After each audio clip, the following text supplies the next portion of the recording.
19 nautical mile pipeline, and it's two floating buoys that I think everybody's pretty sure that the next generation of the tanker ships that will take these will actually be doing all the processes on board of chilling it.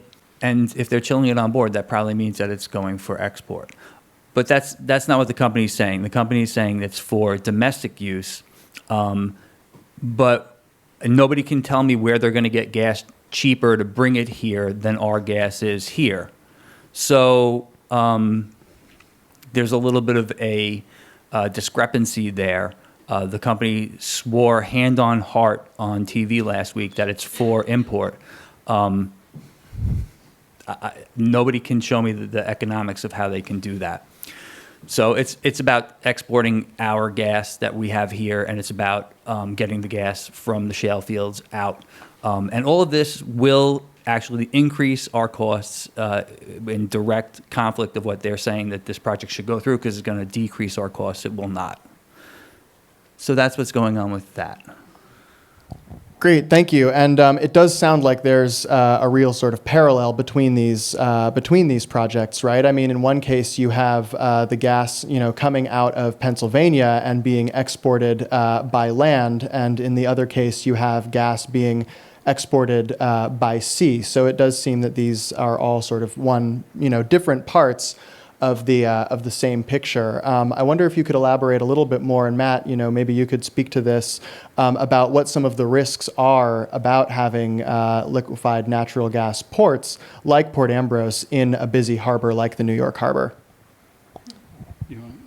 George, if you want to answer. Okay, well, I mean, there's been a lot of concern. Listen, my town is probably the closest to this thing, and the city of Long Beach is also right there.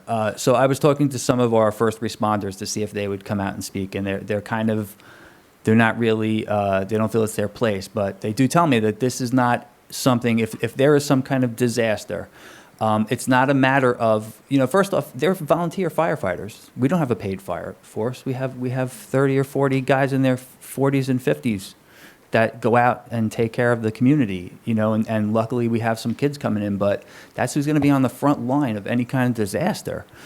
So it's an unfunded mandate for my community to take all the risk of this project as a front line. I've seen some I think terrible comments that Maritime Administration, who's in charge of doing this, has put some innuendo out there that they do have a plan in case there's a problem, but it's secret. So, because there is a terrorism threat, right? Everybody knows about the USS Cole. Say a little bit. Okay, the USS Cole was blown up in Yemen by a couple of guys in a boat trying to attack a U.S. target. It's been pointed out very easily that that any one of these LNG tankers could be attacked in place or could be hijacked. Could it be driven into New York Harbor? I mean, the potential is there that something like that could happen. So I think from a frontline community perspective, I want answers how they're going to take care of that. Don't tell me, oh, it's secret. Please. Well, thank you so much. And one thing that I would add about the Port Ambrose security risk is that we do know, for instance, that liquefied natural gas tankers of the kind that would be coming in and out of the New York Harbor are very much on the radar of groups like Al-Qaeda and other groups that are seeking to damage infrastructure. There was, in fact, another attack in Yemen, or planned attack in Yemen in 2013 against this exact same kind of tanker because of the ease with which it can be attacked and the results, that would be devastating from such an attack. I just wanted to add that we know that this is actually, very much on their radar as well. I have a question for Robert or Michelle. This sort of trend that we're talking about, whereby gas is being drilled here in the United States, but being exported overseas, where there's much higher prices for that gas. Could you talk a little bit about how you see that impacting the health issues that you've discussed? This proliferation of drilling, how this will impact other areas or make further fracking more economically viable. Well, what we've seen over the last few years is the price of methane or natural gas has dropped dramatically. It was around $12. It's about less than $4. It's dropped by more than a factor of 3. And the reason that that's true is at least partially due to oversupply. I mean, they're producing more than can be used. So the one solution to that is to start shipping it overseas. And once we do that, then the price will go up. Once the price goes up, then more areas become economically feasible. There are areas in Pennsylvania that were drilled when gas was at $12. They're not really that feasible anymore. So what we're going to do is expand the footprint of drilling when we start exporting.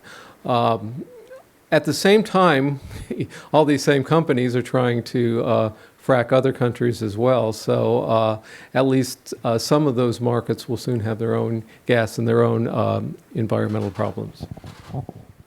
Great, thank you so much, Robert.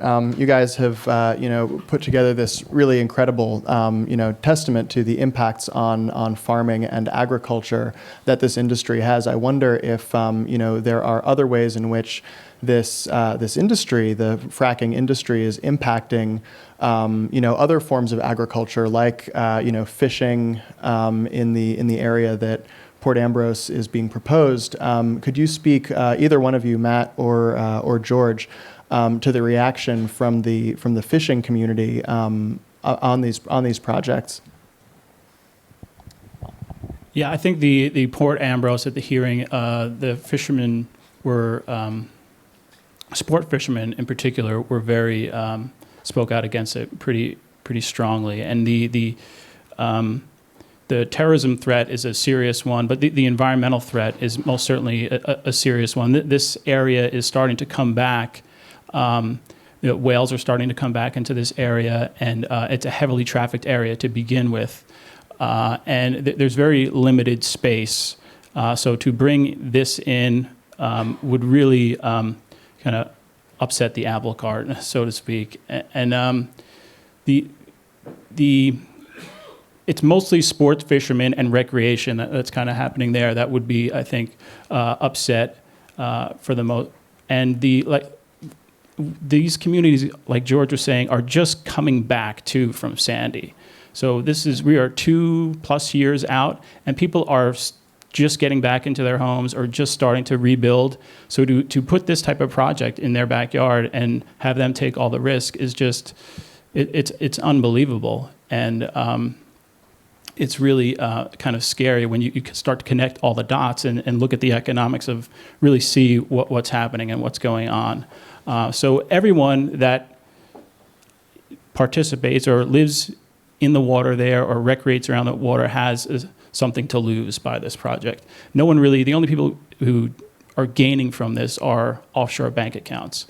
And it's really something that once kind of the word gets out, people will start to stand up against. And we're seeing a lot of bipartisan support against this project. Thank you so much.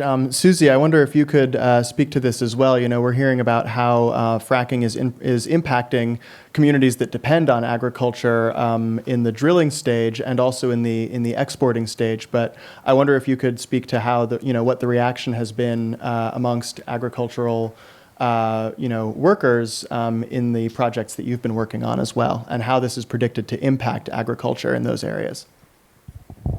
Dramatically. Let's see.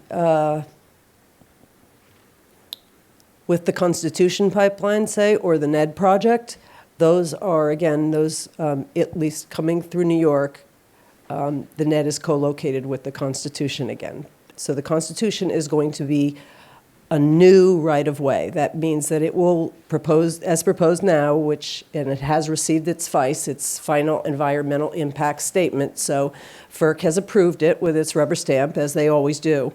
That proposed project will go across 277 water bodies. That's streams, trout spawning streams, ponds, rivers, and I think 14 acres of wetland, over 1,000 acres of forest, and a portion of that, of course, is farmland.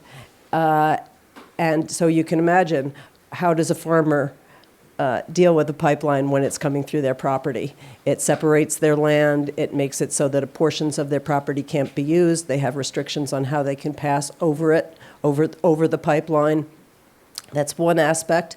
Then take the other project, the Dominion that I'm talking about with that Brookman Corner station.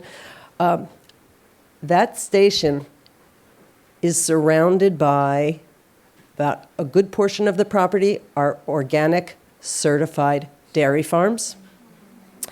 And simultaneously a portion of those are, and then other farmland it's a very large Amish population. And when you think about the Amish, it's really horrifying. They really are sustained by their property. They farm for their agriculture. They drink the milk from their cows.